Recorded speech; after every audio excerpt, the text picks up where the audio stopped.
Salam alaikum wa rahmatullahi ta'ala wa barakatuh. Bonjour tout le monde. Aujourd'hui, je vais vous parler d'un autre élément qui fait partie des composantes du cours de l'appareillage d'anesthésie réanimation, à savoir les lois physiques des gaz et leur application en anesthésie réanimation.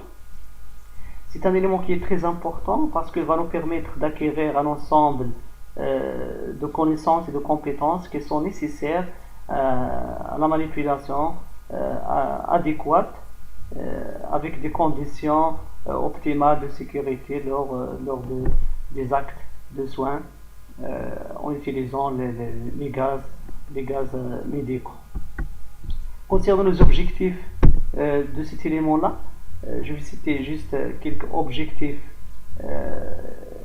essentiels, à savoir, concernant les objectifs généraux, à savoir, à la fin de cet élément-là, les étudiants sont appelés à connaître les principales lois biophysiques appliquées en anesthésie réanimation. Concernant un sous-objectif, ou bien l'objectif spécifique, c'est l'intérêt final, c'est de sensibiliser les prochains professionnels de santé sur les précautions à prendre durant la manipulation des gaz en milieu de soins. Concernant quelques définitions de concept, l'état gazeux, généralement, c'est l'état le plus dispersé de la matière. Il présente les caractéristiques suivantes. Premièrement, il n'y a quasiment aucune interaction entre les molécules. Deuxièmement, les particules gazeuses se déplacent de manière désordonnée. Troisièmement, il n'a pas de forme propre. Finalement, un gaz est compressé. Un gaz est décomburant lorsqu'il est capable d'initier la combustion en contact avec des matières organiques, à savoir l'huile, la graisse, l'alcool, etc. Gaz combustible ou gaz inflammable, ce sont des gaz qui brillent ou bien qui provoquent de l'énergie thermique par combustion. Exemple, gaz de butane, gaz de propane, etc. Un gaz est sous forme comprimée ou bien sous pression, et lorsqu'il est entièrement sous forme gazeuse à moins 50 degrés, lorsqu'il est conditionné sous pression. Un gaz est corrosif, généralement c'est tout un gaz ou bien un mélange de gaz qui détruit ou endommage par action chimique les tissus ou le matériel en contact. La classification des gaz selon leur famille de risque, on distingue 4 types: toxique, corrosif, couleur jaune; inflammable, combustible, couleur rouge; oxydant, comburant, couleur bleue; inerte ou bien neutre, c'est-à-dire sans action, c'est vert vif. Concernant la différence entre la vaporisation et l'évaporation, la vaporisation, c'est le passage d'une substance à l'état liquide vers l'état gazeux. Il nécessite un point d'ébullition, généralement à 100 degrés, l'exemple de l'eau. Pour l'évaporation, c'est la même chose que la vaporisation, c'est-à-dire le passage d'un état liquide vers l'état gazeux.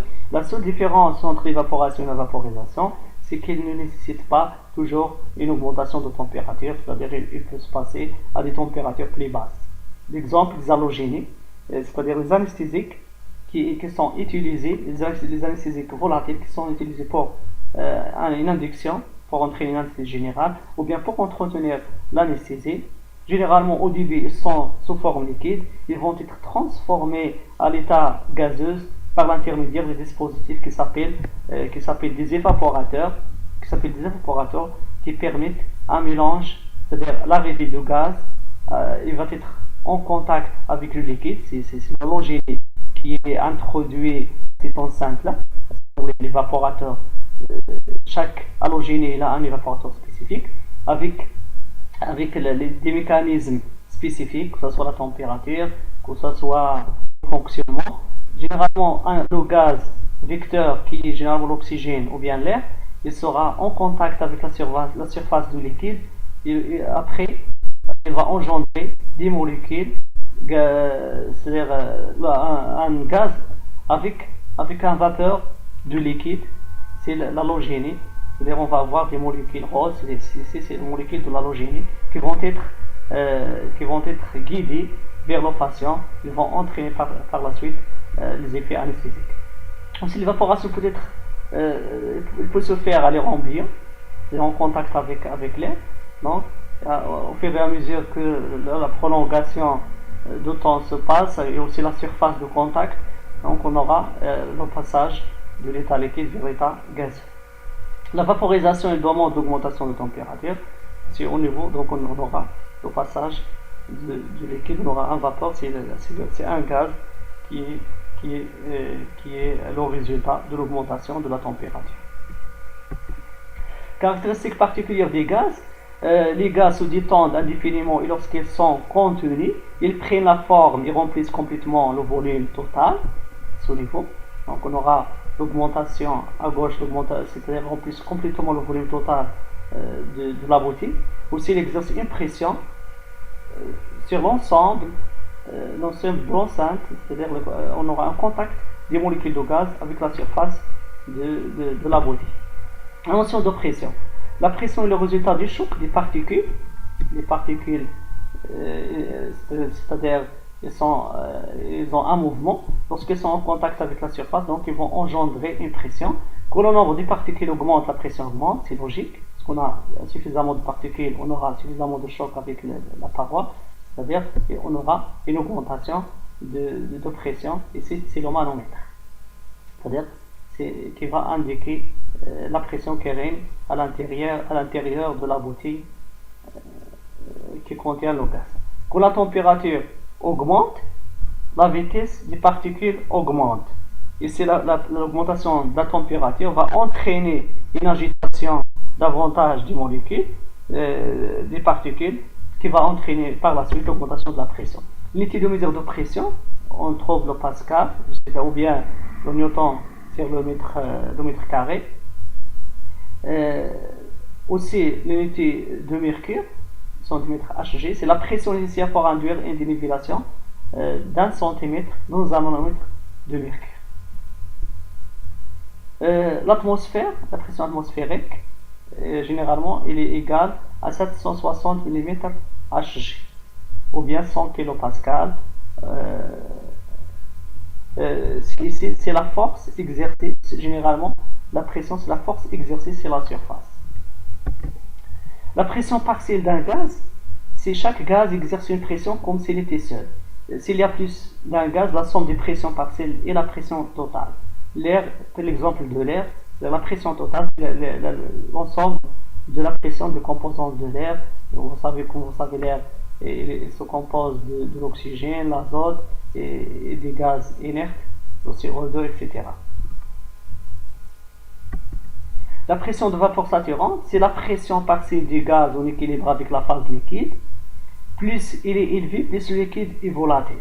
Donc à retenir, l'augmentation de la PVS, la pression de vapeur saturante, va entraîner la volatilité de liquide. C'est-à-dire c'est pour les halogènes. Lorsque la PVS augmente, la volatilité, donc il devient de plus en plus volatile. C'est-à-dire il s'évapore facilement. Aussi, la pression de vapeur saturante ne varie qu'avec la température selon une équation non linéaire.